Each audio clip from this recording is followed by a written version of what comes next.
Bernard here. I hope you're all staying safe and well, and welcome to the Citizen channel. And a little look at City at the Movies, which encompasses TV stuff and all that sort of thing. And obviously it doesn't have to be dedicated City thing. It could be where City sort of, there's a thread of City throughout it. And this is typical today. Obviously you've seen the thumbnail. And this was one of my favourite series back in 2006, 2007 when it was first shown. I think series 1 was shown 9th of January. Episode 1 was 9th of January 2006. And series 2, episode 1 was 13th of February 2007.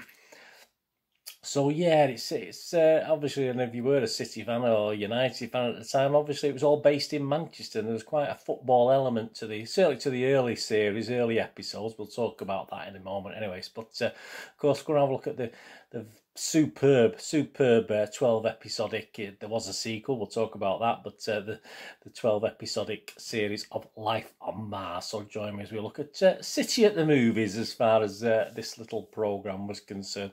Please, if you're new to the channel, push that subscribe button, push the bell notifications.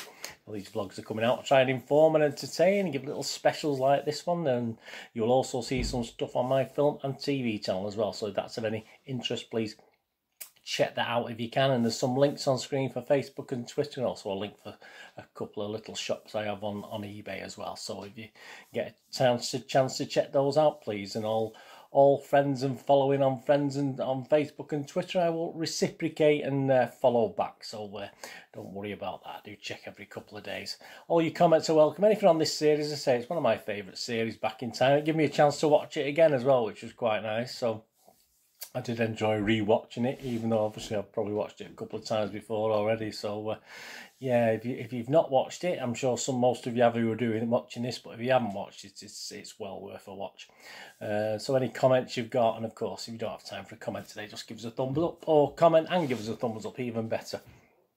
Yeah, so what's it about? Well, Life on Mars, it's obviously some great music in it, as you'd probably appreciate. I mean, obviously Life on Mars is the actual theme song for it, if you like, and fantastic. If you're a lad of the 70s like me, then it's a fantastic programme to watch for the music as well, the music that's going on in the background.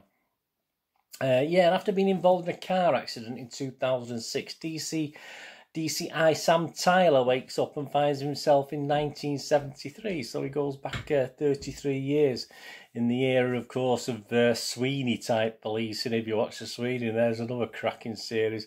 Mark III Cortinas, there you go, and flared trousers. Oh yes, I wish I still owned a pair now, but there you go. The tagline for the series was 2 cops in the same town at the same time, 33 years apart. Yeah, I mean, it is a wonderful series if you do remember those times, or for younger viewers and watchers to look back on and pick up on BBC. It's on BBC iPlayer, I think, at the moment. So get a chance to watch it. Please do watch it because of the links to the past. Because believe me, it's pretty spot on.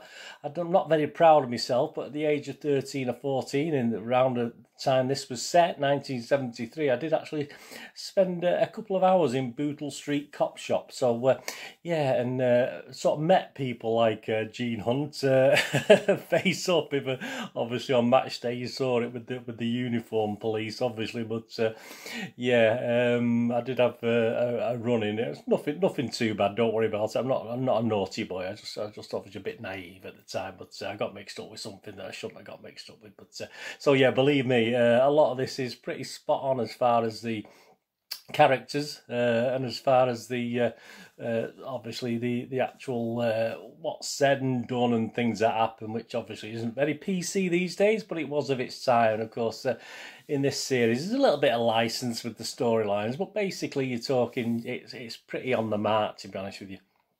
I do also love time travel stuff as well, so this ticked all the boxes for me when it first aired. And having recently watched it again, I enjoyed it almost as much this time round, so many years later, obviously.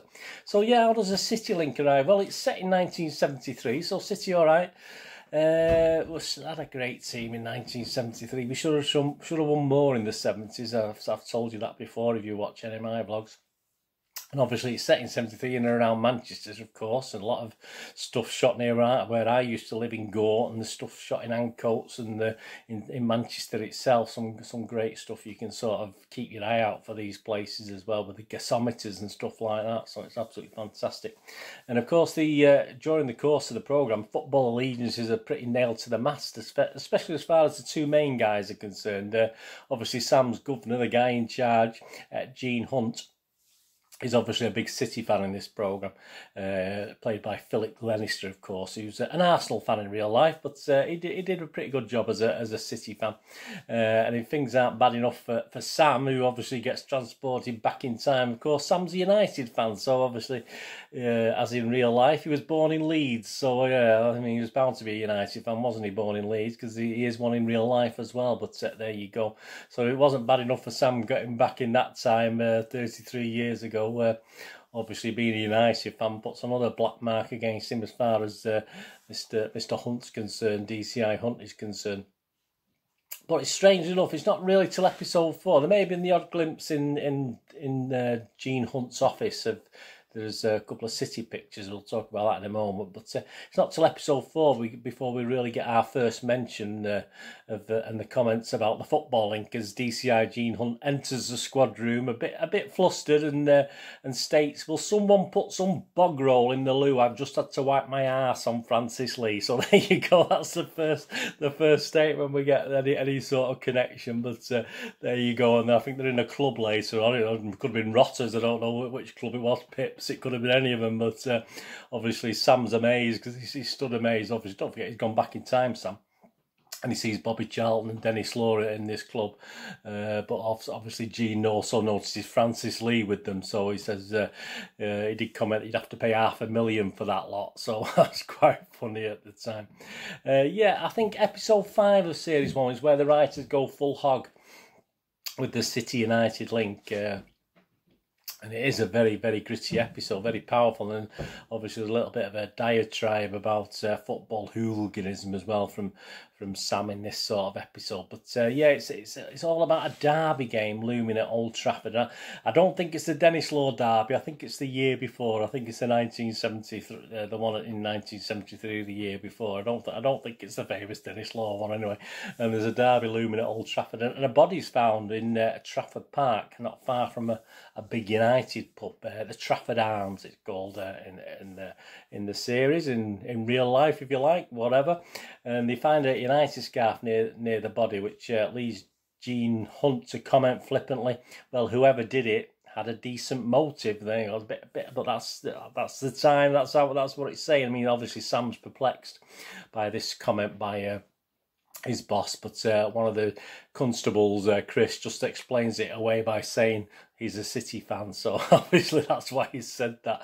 Yeah, it's really this episode that we find out that Sam, through flashback, is a United fan, because he remembers his dad taking him to United games with his scarf on, of course, and there's a teenage lad whose dad has been killed, and obviously he does have a friend who's a City fan, and obviously they're sort of quite friendly at first, but obviously Gene Hunt is going along the lines that a City fan has done this. Obviously, with the derby coming up, it's not exactly gone down very well with the papers leading on that. And obviously, this young lad's dad obviously has been killed, and obviously he falls out with his mate, who's obviously a City fan, and things like that. But obviously, it's cranking up the tension, of course, before this. And it was, don't forget, 73. It was getting to, it was sort of hooliganism was peaking, was sort of well in its stages at that point in time. 73, it was quite harrowing at some games, even when I was going. So obviously the tension before a derby match when a United fan has apparently been killed by a City fan, you can imagine, can't you?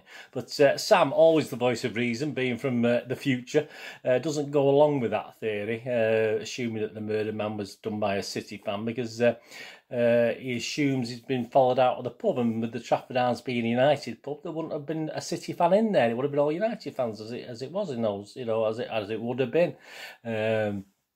So he thinks it's unlikely to be a City fan, even though the press and Gene Hunt say it is. So they end up going undercover anyway, I mean, which leads to some interesting scenes of Gene Hunt, who's obviously openly called United scum and stuff like this, cozying up to the Red Enemy and having sing-songs with them in the pub, trying to get sort of a bit of information as to what could have happened. And there's just a good scene where, just to underline Hunt's City allegiance, back in the station, back in his office, he's busy throwing darts at a United team pinned to his dartboard. So that sort of makes you not, just remember that where his allegiances still do lie. Yeah, I mean, with the suspect identified, there's obviously there's also a meet going. Obviously, tensions are high, and the fans have arranged a meet up and have a fight in this sort of warehouse complex. And the police arrive at the same time. So you got United and City fans battling out, wearing the colours, which I don't think they would have done even those days. I mean, they may have done it, but I mean, that was more.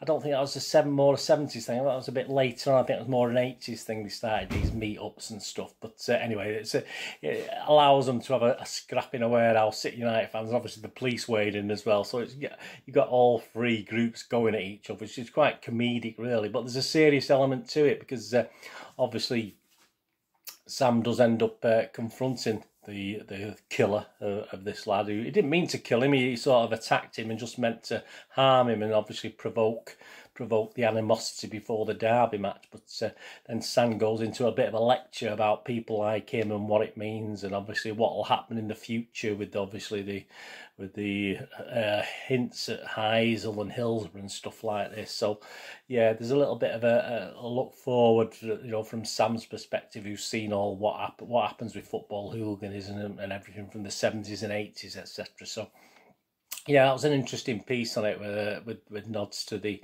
future bad things that did happen. The episode finishes happily with groups going to the match, mostly United, but it is at Old Trafford, so that's fair enough. But the actual place where it was shot, it does look Gortnified with entries and stuff, so it does look more like Main Road than Old Trafford, to be honest with you. But I'm not going to quibble over that. But yeah, so you got somewhere City fans, United fans are actively together. But I didn't see that much in the 70s, to be honest with you. But I say there's dramatic license used, of course. Yeah, so that is the main one in that episode. In Series 2, Season 2, if you like, the year after, Gene Hunt's boss, the Superintendent Wolf he's called, is also a City fan. He's got his own office, and obviously he's thought to be on the take, this guy, and obviously they're trying to find some incriminating evidence in his office, obviously Gene Hunt, and there's a couple of pictures. There's a picture of Malcolm Ellis and a picture of the 67-68 City winning side, so he literally is looking for some stuff hidden, and obviously he smashes those two photographs off because he just thinks, well, that's the least likely place to put them hiding behind his City pictures. So they do find the paperwork that they're after, sort of thing. But that's what it is. And on that subject, he does have an image of Mike Doyle in his. You do get to see that in Gene Hunt's office, a picture of Mike Doyle. And on another wall, he's got a City versus Chelsea programme. Yeah, and it's this one. It says he's got a blown-up version of it, and then he's got the actual programme sat in the corner. So I did check it out, and obviously that one's from the March 1973. And obviously that was Series 2. So yeah, so it's quite interesting. That's why I was thinking that that derby at Old Trafford in the first season was more like the year before rather than the Dennis Law one. But yeah, this is the identical thing programme, and he has the programme. Then he has a blown-up version on the wall as well. Yeah, I mean, Series 2, Episode 6, although Gene and Sam Tyler never become busy mates, they're obviously at each other's throats most of the time. They sort of put up with each other. I think Gene Hunt sort of sums up the world of 1973 because he's a little bit angry at Sam at one stage, and he sort of goes into a rant at him and calls him. He says to him, "You great big soft city girly noncy French bender Man United supporting puff." There you go. So so there you go. There's the quality arguments of 1973. I don't think we get away. I mean, I'll get away. I'm quoting from a script, but there you go. That was a cracking line. Did make me laugh when I heard that, to be honest with you. We're not supposed to laugh, of course we are. Yeah, I mean, it is a great series. It still holds up pretty well 15 years later. Of course, the best episode and most relevant is that United theme one. of course, and it's also worth a watch. All the episodes are worth a watch, and there's always little City things in and out of it anyway, so it's always City United sort of banter, if you like, throughout it. So there you go. I mean, yeah, we did get Gene Hunt made a return in 3 series of something called Ashes to Ashes, which was now then set in 1981. They'd moved down to London then, so obviously the mentions of City United are sort of die out a little bit, but which is pretty thankfully they do, actually, because it's not the greatest time for City then, was it? But obviously we didn't have much to brag out. He still has a City squad picture in his office. I didn't get to see what year that was. You could just see it in the distance. He does get to mention Francis Lee a little bit. Obviously it was Colin Bell mainly in the first. He gets a lot of mentions in that first series. But still gets to mention Francis Lee. He's still a god, he said he's still a god. It's in 1981. There's a drug dealer in it who's a City fan. I thought, well, this is London in the 80s. You know, there must have been a few City fans there, but it's unusual for the drug dealer to be a City fan, but there you go. But most of the football links revolve around West Ham, which obviously they're normal, isn't it, when things are set down in the rough parts of London. Obviously West Ham's a team, isn't it? So there's more mentions perhaps of West Ham than City United, but as I say, there's not as much football-y stuff in this Ashes to Ashes, it's called. Well, it's not Sam anymore, obviously. It's the Keighley Hawks in it that play, obviously, in that one. Another superb. I mean, I don't think it's quite as good as Life on Mars, but still well worth a watch. So yeah, if you want to watch that, say watch them all, but if you just want to watch that City United link one with the murder, that was season 1, episode 5. So you can sort of seek that out. Let's say it's on BBC iPlayer at the moment as well. But as I said, some great football banter throughout. Anyway, yeah. So anyway, I hope you enjoyed that. I enjoyed watching the thing and obviously the links, and say, for you younger guys, perhaps haven't seen Ashes to Ashes or Life on Mars, preferably. Life on Mars is superb. Give it a watch, and say it is of its time. Some of the criminal things are a bit not the greatest stories or in depth, but it's just good fun. It's just good fun, especially if you like time travel like me as well. So yeah, get some good mentions about City, and yeah, it's nice to see. Yeah, I think Gene Hunt sort of came out on top most of the time with the City fan rather than the United fan. But hey, there you go. I don't want to brag, do we? Anyway, I hope you enjoyed that. Let me know if you remember anything about it anyway, or your thoughts on that. Thanks for watching. What we're going to do the rest of the day, have a great one. Look after yourselves, look after your friends, look after your families. More importantly, let's all look after each other. So we meet here again on the Citizen channel, or perhaps have a flit across, have a look at my film and TV channel. Similar thing, isn't it? All I ask of you is please stay safe, Blues. Come on, City. Thanks for watching. Bye for now.